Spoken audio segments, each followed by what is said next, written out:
Hello friends, welcome to online SK point. Friends, आज के इस वीडियो में हम मैथ्स के कुछ इंपॉर्टेंट क्वेश्चन करेंगे जो कि RRB, NTPC, RRB group D और रेलवे की बाकी वैकेंसी, एसएससी में बार बार रिपीट होते रहते हैं और ऐसी इसी टाइप के क्वेश्चन आते रहते हैं। तो वही क्वेश्चन हम सॉल्व करेंगे डेली। 10 से 15 क्वेश्चन, 20 क्वेश्चन डेली सॉल्व करेंगे। तो आप उन क्वेश्चन को ठीक से देखना और शॉर्ट ट्रिक से करने की कोशिश करना, जिससे कि आपकी एग्ज़ाम के टाइम में स्पीड बढ़ी रहे और आपको कॉन्फिडेंस रहे कि मैथ्स के क्वेश्चन नॉर्मल आते हैं। तो चलिए दोस्तों, शुरू करते हैं वीडियो। सबसे पहला क्वेश्चन है, 15 मीटर लंबे पोल की छाया 15√3 होने पर सूर्य का उन्नयन कोण ज्ञात कीजिए। तो ये उन्नयन कोण का क्वेश्चन है। इसमें हमें पोल की लंबाई दी हुई है 15 है, यानी लंब दिया हुआ है। इसके बाद में छाया दी हुई है, यानी आधार दिया हुआ है 15√3, और हमें ये जो सूर्य का उन्नयन कोण है थीटा ज्ञात करना है।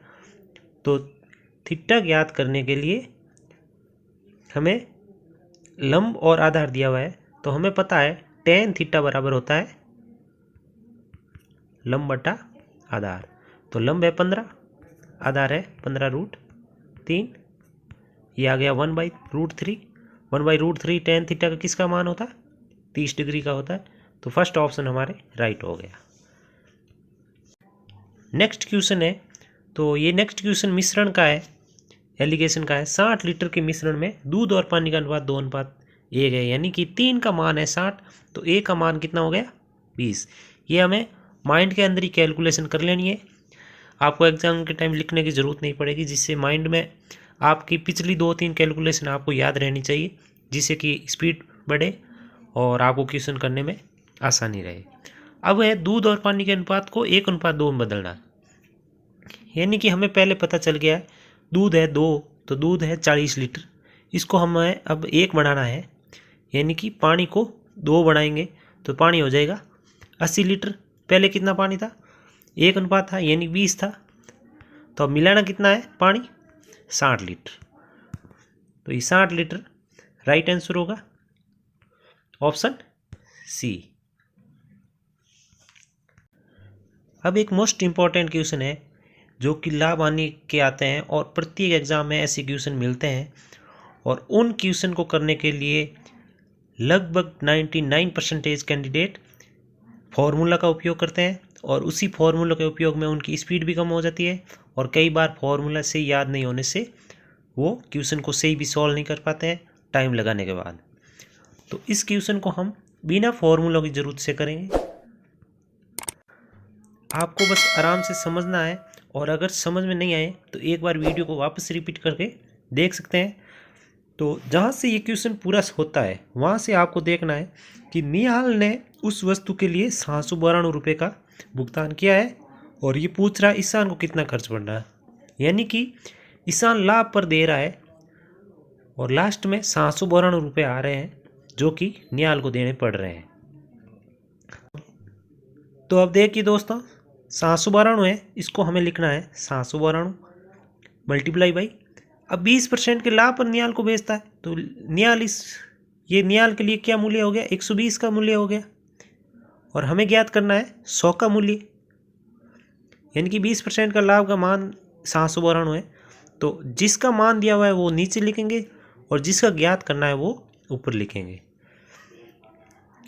वापस लिखता हूँ मैं, 792 इंटू 100/120, और इसके बाद में अब क्या है? 10% के लाभ पर दीपक को बेचता है, तो ये हो गया 110 का मान। जो ये दोनों आए हैं वो 110 का मान है, और हमें ज्ञात क्या करना है? ईशान कितने में खरीदा है, यानी 100% का मान का ज्ञात करना है।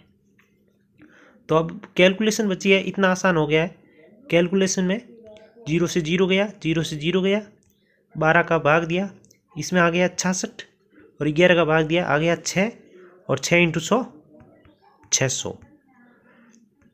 तो बस 20-25 सेकेंड में हमारा क्वेश्चन सॉल्व हो गया, और 600 राइट आंसर है।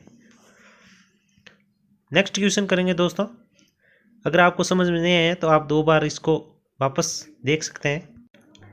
अब एक और मोस्ट इम्पॉर्टेंट क्वेश्चन है, साधारण ब्याज और चक्रवृद्धि ब्याज के क्वेश्चन आते हैं और हर एग्जाम में आते हैं। तो इसमें दिया है अमित ने साहूकार से 8,000 रुपये उधार ले लिए और ये लिए साधारण ब्याज पर।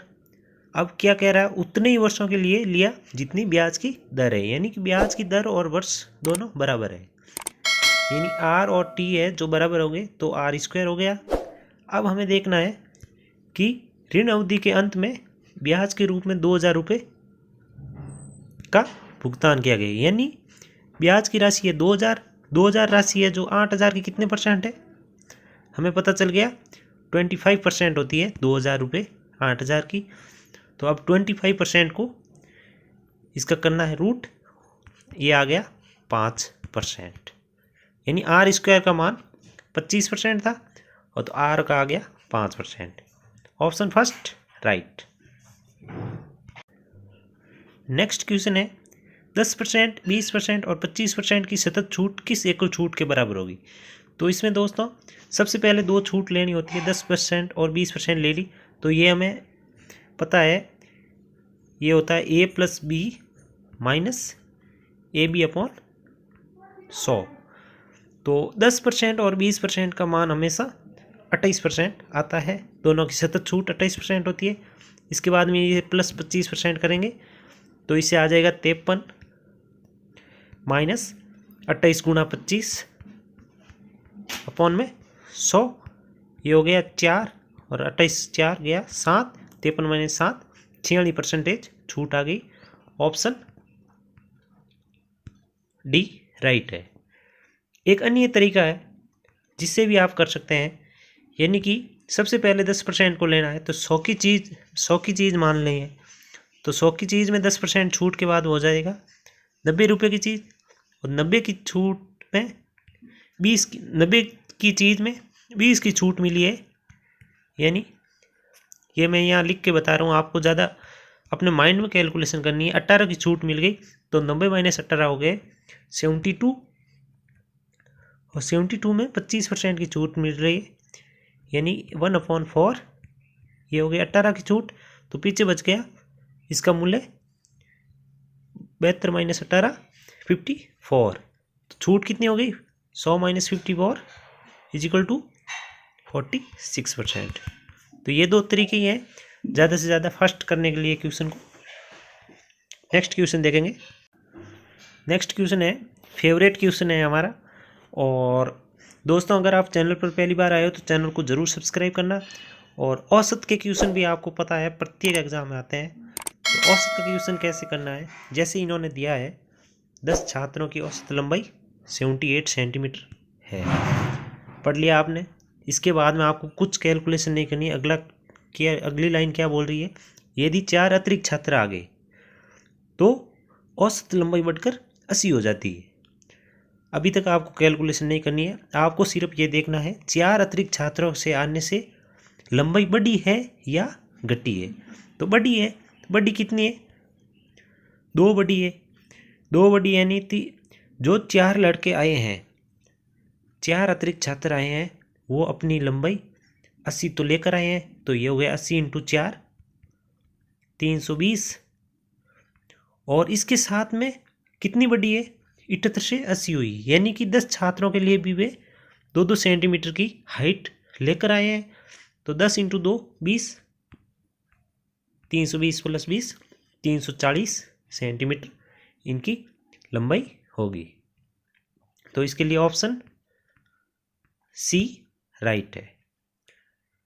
अगर दोस्तों समझ में नहीं आया तो वीडियो को वापस बैक करके आप देख सकते हैं, और वह फिर भी नहीं आए तो कमेंट सेक्शन में पूछ सकते हैं। आपको क्वेश्चन इसी तरीके से सॉल्व करना है जिससे कि आपकी स्पीड बढ़ेगी, स्पीड के साथ में कॉन्फिडेंस बढ़ेगा, और कॉन्फिडेंस के साथ में पेपर सेलेक्ट होने के लिए भी चांस ज़्यादा बन जाते हैं। नेक्स्ट क्वेश्चन है पाइप और टंकी का। इसमें एक पाइप 20 मिनट में टंकी को भरता है, जबकि दूसरा रिसाव के कारण पूर्ण भरी टंकी को 28 मिनट में खाली कर सकता है। अब ये कह रहा है ये यदि इन दोनों को एक साथ खोला जाता है तो टंकी को भरने में लगने वाला समय ज्ञात करना है। तो हमें पता चल गया एक पाइप है जो भरने वाला है, एक खाली करने वाला है, यानी कि ये +20 होगा, ये होगा -28। इसका आपको एलसीएम लेना है, एलसीएम हमें पता चल गया 140 आ रहा है। तो इसकी क्षमता आएगी, एफिशिएंसी आएंगी 7, 140/20 7 हो गई, ये होगी प्लस की, यानी ये भर रहा है, और ये माइनस यानी खाली कर रहा है, तो खाली कितनी करेगा 5, इसकी क्षमता होगी 5। अब दोनों को साथ में खोला है तो दोनों प्लस होंगे, 7 प्लस -5, तो इनकी क्षमता आ जाएगी 2। अब काम कितने हैं हमारे पास में 140, तो ये हो जाएगा 140/2 यानी कि इक्वल टू 70 मिनट। 70 मिनट वाला राइट ऑप्शन होगा हमारा, ऑप्शन बी। तो दोस्तों ऐसे ही क्वेश्चन समझते रहें और ट्रिक से करते रहें, जिससे कि आपको फॉर्मूला पर आधारित नहीं होना पड़े और आप मैक्सिमम क्वेश्चन सॉल्व कर सकें। अभी ये क्वेश्चन एक है, नॉर्मल क्वेश्चन है जो कि परसेंटेज का है। इसके लिए लड़के 400 भी लिखेंगे, 25% भी लिखेंगे, 16% भी लिखेंगे, अपॉन में 100 करते जाएंगे, उसका कोई मतलब नहीं है। हमने समझ लिया है 400 के 25% क्या होता है, हमें पता है 400 का 25% 1/4 होगा, तो वो हो जाएगा 100। अब 100 का 16% क्या होता है, 100 का 16% 16 ही होता है, ऑप्शन 1 राइट है। आरआरबी ग्रुप डी में भी आता है, एनटीपीसी में भी आता है। तो माध्यिका का जैसे ही पूछे आपको आरोही क्रम में लिख देनी है, जो भी संख्या लिखी है वो आपको आरोही क्रम में सोचनी है। 5 है तो सबसे छोटी 20 है, इसके बाद में 27, 31, 32, 37। अब उनमें से जो बीच की संख्या है वो माध्यिका, यानी कि 31 राइट आंसर हो जाएगा, ऑप्शन सी राइट। तो माध्यिका का क्वेश्चन हम आज ही लेंगे, इसके बाद में नहीं लेंगे।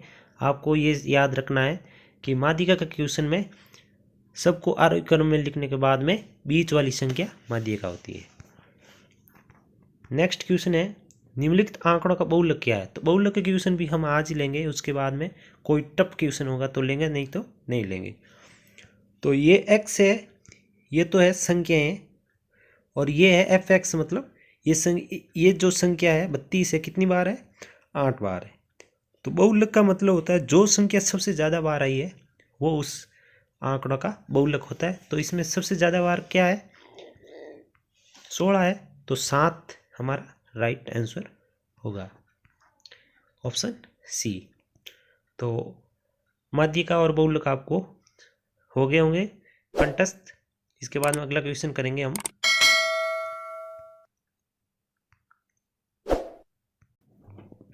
नेक्स्ट क्वेश्चन है, नॉर्मल है, तो इसको आपको ना तो रफ कॉपी में करना है, आपको कंप्यूटर स्क्रीन पर ही सॉल्व करते जाना है। 45 पुरुषों को तो तालाब खोदने में 25 दिन लगते हैं, और दूसरे यदि तालाब को 15 दिन में खोदना है तो कितने काम पर संख्या होगी। तो 45 को 25 से गुणा करना है और 15 से भाग देना है। तो 45 भाग दिया 15 3, और 25 3 75, यानी कि 75 राइट आंसर होगा। आपको इसी स्पीड से क्वेश्चन करने हैं।